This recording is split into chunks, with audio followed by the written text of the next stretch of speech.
Toujours en partant de la base que le prénom du prophète sallallahu alayhi wa sallam, qui n'est d'autre que Mohammed, signifie, dans une traduction approximative, celui qui est digne de louange, nous continuons ce voyage à travers le temps et l'espace pour découvrir l'ensemble des paroles qui témoignent de sa grandeur pour ce qu'il est et pour ce qu'il a accompli.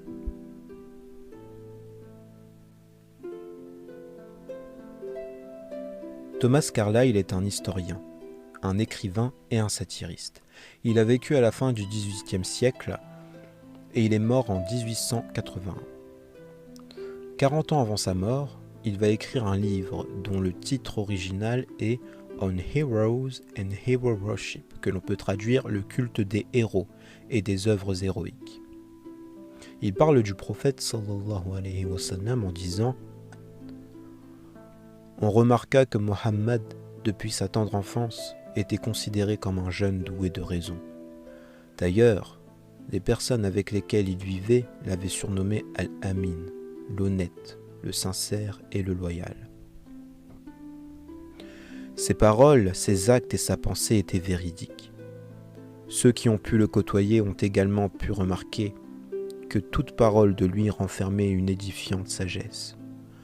De mon côté, j'ai appris qu'il était un homme extrêmement pondéré, qui gardait le silence quand les mots n'étaient plus d'aucune utilité. Cependant, quand il parlait, ses paroles n'étaient que vérité et raison. Tout le long de sa vie, nous avons vu en lui un homme dont les principes étaient bien construits, et il était connu pour son incroyable détermination. Il était soucieux du malheur des autres. Il était également généreux et bienfaisant, clément, faisant preuve de piété et de mérite. C'était un homme vertueux. Extrêmement sérieux et sincère, il était aussi d'un naturel doux, accueillant et accessible. Il était réjouissant, agréable, sociable, et sa compagnie était appréciée. On pouvait parfois le voir plaisanter tout en s'amusant. Selon les témoignages, lorsqu'il souriait, il avait un visage lumineux, et ce sourire provenait d'un cœur sincère. Mohammed était naturellement grandiose. Il n'a pas reçu d'une école ou d'un enseignant une éducation, car il n'en avait nullement besoin.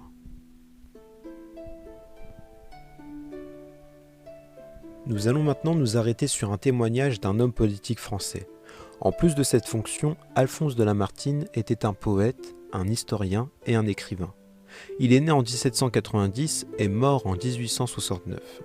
Et à la même image de Carlyle, quelques années avant sa mort, lui aussi va achever son célèbre ouvrage « L'histoire de la Turquie ». Il y témoigne longuement du prophète sallallahu alayhi wa sallam. Voici plusieurs passages de ce qu'il déclare. Si la grandeur du dessein, la petitesse des moyens, l'immensité du résultat sont les trois mesures du génie de l'homme, qui osera comparer humainement un homme de l'histoire moderne à Mohammed? Les plus fameux n'ont remué que des armes, des lois, des empires. Ils n'ont fondé, quand ils ont fondé quelque chose, que des puissances matérielles qui souvent se sont écroulées avant eux. Mohammed, lui, a remué des armées, des législations, des empires, des peuples, des dynasties, des millions d'hommes sur un tiers du globe habité. Mais il a remué de plus des idées, des croyances, des âmes. Il a fondé sur un livre dont chaque lettre est devenue loi une nationalité spirituelle qui englobe des peuples de toutes les langues et de toutes les races. Et il a imprimé pour caractère indélébile de cette nationalité la haine des faux dieux et la passion du Dieu unique. Ce patriotisme, vengeur des profanations contre le ciel, fut la vertu des enfants de Mohammed. Ce fut cette conviction qui lui donnait la puissance de restaurer un dogme. Ce dogme était double, l'unité de Dieu et l'immatérialité de Dieu, l'un disant ce que Dieu est, l'autre disant ce que Dieu n'est pas. L'un renversant avec le sabre des dieux mensonges, l'autre inaugurant avec la parole une idée. Philosophe, orateur, apôtre, législateur, guerrier, conquérant d'idées, restaurateur de dogmes, fondateur de 20 empires terrestres et d'un empire spirituel. Voilà Mohammed, à toutes les échelles où l'on mesure la grandeur humaine, quel homme fut plus grand.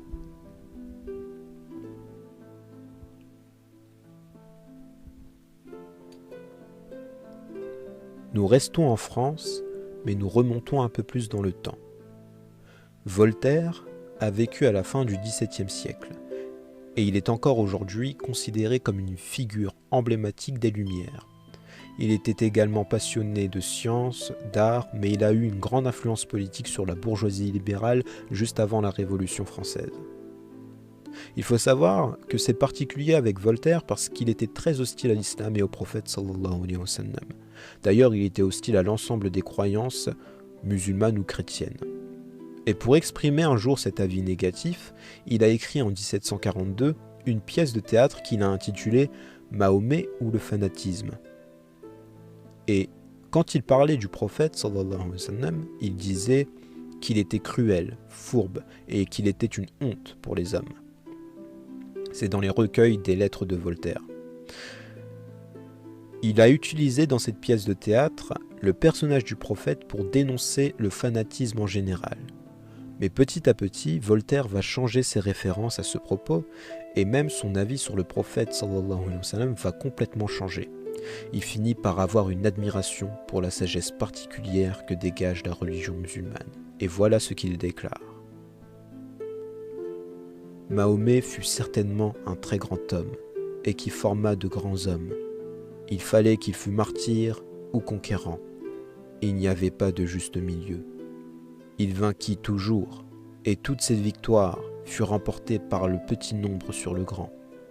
Conquérant, législateur, monarque et pontife, il joua le plus grand rôle qu'on puisse jouer sur la terre aux yeux du commun des hommes. Plus tard, Voltaire déclare également « Le plus grand changement que l'opinion ait produit sur notre globe fut l'établissement de la religion de Mahomet. Ces musulmans, en moins d'un siècle, conquirent un empire plus vaste que l'empire romain.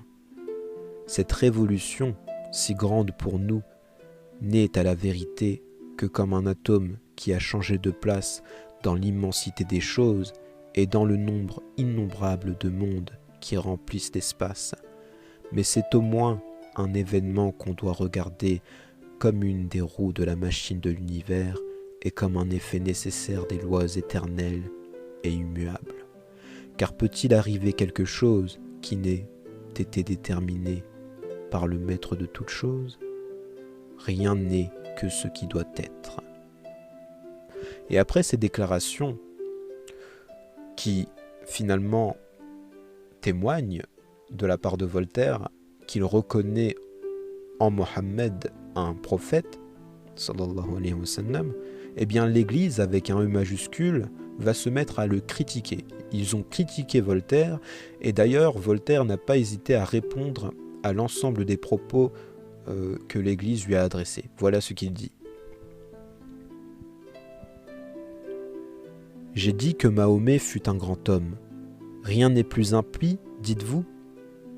Je vous répondrai que ce n'est pas de ma faute si ce petit homme a changé la face d'une partie du monde, s'il a gagné des batailles contre des armées 10 fois plus nombreuses que les siennes, s'il a fait trembler l'Empire romain, s'il a donné les premiers coups à ce colosse que ses successeurs ont écrasé, et s'il a été législateur de l'Asie, de l'Afrique et d'une partie de l'Europe.